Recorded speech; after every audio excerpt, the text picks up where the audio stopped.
Hello everyone. आज हम पढ़ेंगे बायोमोलिक्यूल्स के कुछ इंपॉर्टेंट एनसीईआरटी क्वेश्चंस। तो चलिए देखते हैं। फर्स्ट क्वेश्चन है, select the incorrect statement with respect to elemental analysis of living and non living matter. तो इसमें हमें बताना है कि जो एलिमेंटल एनालिसिस है लिविंग और नॉन लिविंग में कौन सा सही है स्टेटमेंट। तो फर्स्ट है, oxygen is most abundant element in the human body. जो ऑक्सीजन है वो हमारे बॉडी का एक बहुत इम्पॉर्टेंट और मोस्ट अबेंडेंट मतलब ज़्यादा यूजफुल, ज़्यादा मतलब अमाउंट में पाने वाला ऑक्सीजन है हमारे बॉडी में एलिमेंट। दूसरा है, all the element present in earth crust are also present in living organism. और जितने भी हमारे अर्थ पे जितने भी एलिमेंट्स हैं वो हमारे बॉडी में भी प्रेजेंट है। तीसरा ऑप्शन है, S analysis give an idea about organic constituent of living tissue. जो राख होती है जलने के बाद वो हमारे को एक आइडिया देती है जो ऑर्गेनिक मैटर कंस्टिट्यूएंट मतलब जो जिंदा होगा लिविंग टिश्यू वो क्या क्या ऑर्गेनिक मैटर रखेगा। फोर्थ है हमारे पास, analytical techniques give an idea about the molecular formula and probable structure of a compound। जो एनालिटिकल स्टडी होती है वो आइडिया देता है हमें मॉलिक्यूलर फार्मूला को मतलब देखने में और स्ट्रक्चर भी कंपाउंड का पता करने में। तो इसमें जो मतलब स्टेटमेंट की बात करें जो गलत है वो हमारा ये है, थर्ड ऑप्शन है जिसमें एस नहीं होता है। ऐसे हम पता नहीं कर सकते हैं कि क्या मतलब लिविंग टिश्यू रखा होगा पहले। फॉर सेकंड क्वेश्चन है, for chemical analysis of living tissue it give a grind with. जो अगर हम किसी भी केमिकल एनालिसिस कर रहे हैं लिविंग टिश्यू का तो उसको ग्राइंड किसके साथ ग्राइंड करते हैं और ग्राइंड करने के बाद मतलब उसका एनालिसिस करते हैं। तो इसमें इसमें हमें अलग अलग मतलब फॉर्मूला दिया हुआ है। तो हमें पता है कि मतलब नॉर्मली अगर देखें तो जो ग्राइंड मतलब केमिकल फार्मूला जो ग्राइंड जिसमें हम करते हैं उसका है ट्राइक्लोरो एसिटिक एसिड है जो यूज़फुल होता है मतलब ग्राइंड करके उसका एनालिसिस करने में। तो इसमें जो राइट ऑप्शन होगा वो हमारा ट्राइक्लोरो एसिटिक एसिड होगा। थर्ड ऑप्शन है हमारे पास, all the given molecules are present in retentate except। जो इसमें जो गिवन है उसमें से कौन सा मतलब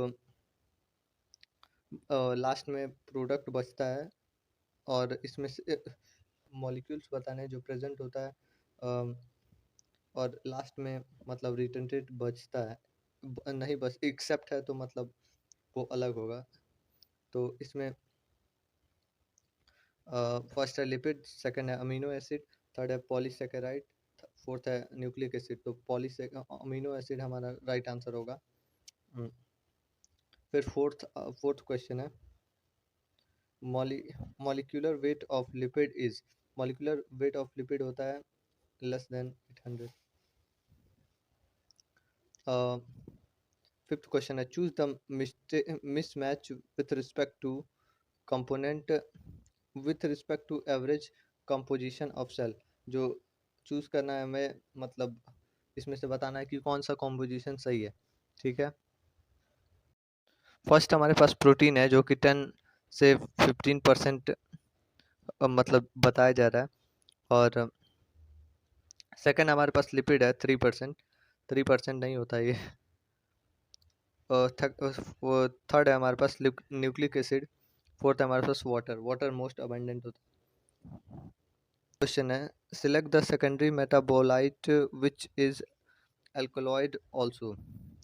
इसमें से बताना है कि कौन सा सेकेंडरी मेटाबोलाइट है जो मतलब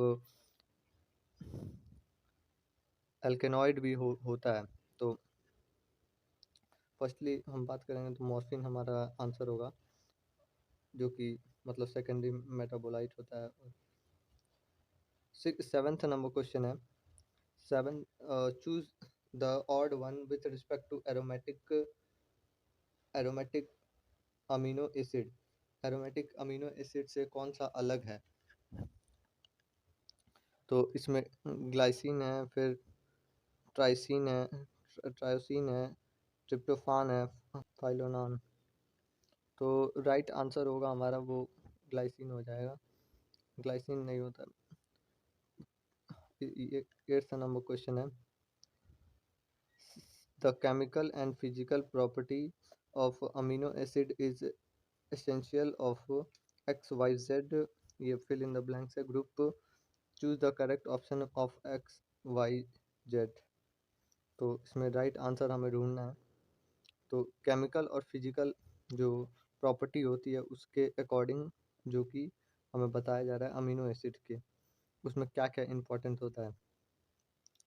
तो आर ग्रुप होता है, आर ग्रुप इम्पोर्टेंट होता है। फिर कार्बोक्स, ये हमारे पास 3rd नंबर राइट आंसर होगा।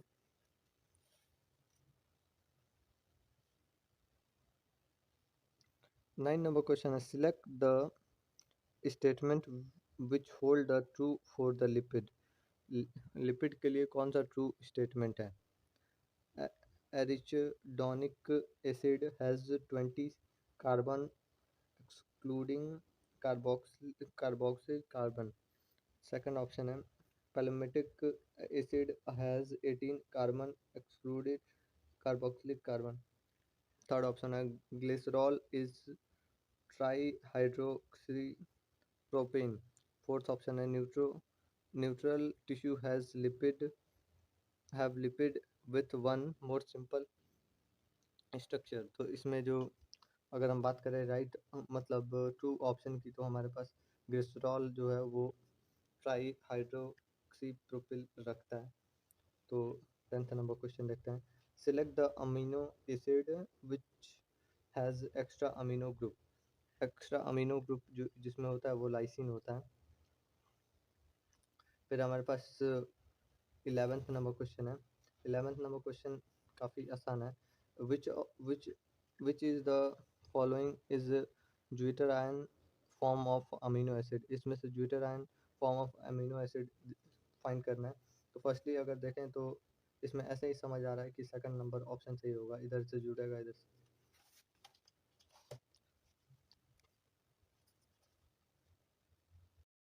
12th नंबर क्वेश्चन है, in a nucleotide phosphate group link to A by B bond, choose the correct option which correctly fill the blanks। तो हमें इसमें न्यूक्लियोटाइड के बारे में बताना है जो कि फॉस्फेट लिंक ग्रुप होता है, जो ए और बी बॉन्ड होता है उसमें, उसके हिसाब से। तो अगर हम बात करें तो एस्टर होता है शुगर, ये हमारा राइट आंसर होगा। चलिए आगे बढ़ते हैं। 13 नंबर क्वेश्चन है, select the neutral amino acid. इसमें से कौन सा न्यूट्रल अमीनो एसिड होगा? तो 13 ट्राइसिन है, वैलिन हमारा न्यूट्रल अमीनो एसिड होता है। 14 नंबर क्वेश्चन है, choose the mismatch with respect to the component of bond link them. तो ऑप्शन है इसके, मिसमैच हमें पता करना है। Monosaccharide glycosidic bond, nucleotide phospho dilation diester bond, glycerol and fatty acid has ester bond, amino acid amino acid peptide bond. तो इसमें जो इनकरेक्ट ऑप्शंस हमें ढूंढने हैं जो गलत है, तो एस्टर बॉन्ड जो है वो नहीं होता है ग्लिसरॉल में।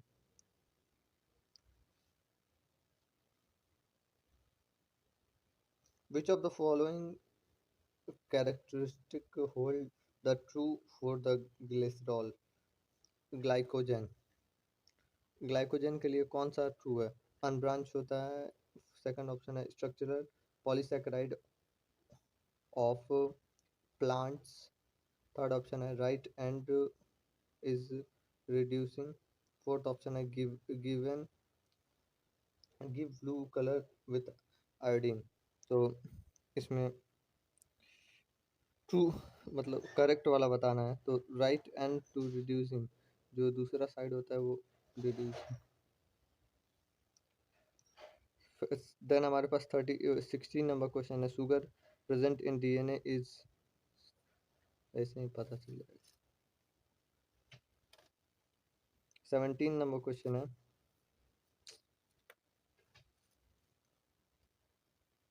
which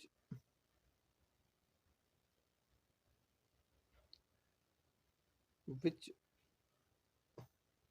which structure is absolutely necessary for the many biological activities of protein, जो कौन सा इसमें स्ट्रक्चर होता है जो बहुत ज़्यादा इंपॉर्टेंट होता है बायोलॉजिकल एक्टिविटी करने के लिए, प्राइमरी होता है, सेकेंडरी, टर्सरी या क्वॉटरनरी। तो इसमें जो हमारे पास जो टर्सरी वाला होता है वो बहुत इंपॉर्टेंट होता है। पैच ऑफ बी डीएनए हमारे पास फर्स्ट ही ऑप्शन होगा। देन 19 नंबर क्वेश्चन है, विच of the following is an example of biosynthetic pathway, जो बायोसिंथेटिक पाथवे है उसका कौन सा एग्जांपल है।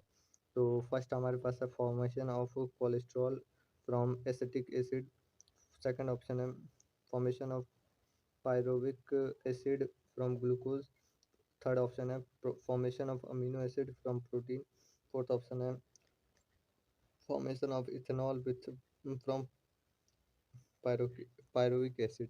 तो हमारे पास फर्स्ट ही हमारा ऑप्शन होगा, जो कोलेस्ट्रॉल होता है वो एसिटिक एसिड से फॉर्म होता है। देन 20 नंबर क्वेश्चन है, enzyme which catalyse hydrolysis of peptide bond belong to which class. तो बताना है कि जो एनालिसिस होता है उसके हिसाब से कौन सा इसमें मतलब पेप्टाइड बॉन्ड हाइड्रोलिसिस से होता है। तो ये ऐसे ही पता चल जाएगा, जो हाइड्रो है वो लिसिस हो रहा है मतलब कैटाबोलिज्म हो रहा है, तो उसके हिसाब से। तो यहाँ पे हमारा 20 क्वेश्चन वाला ये चैप्टर ख़त्म होता है। Thank you.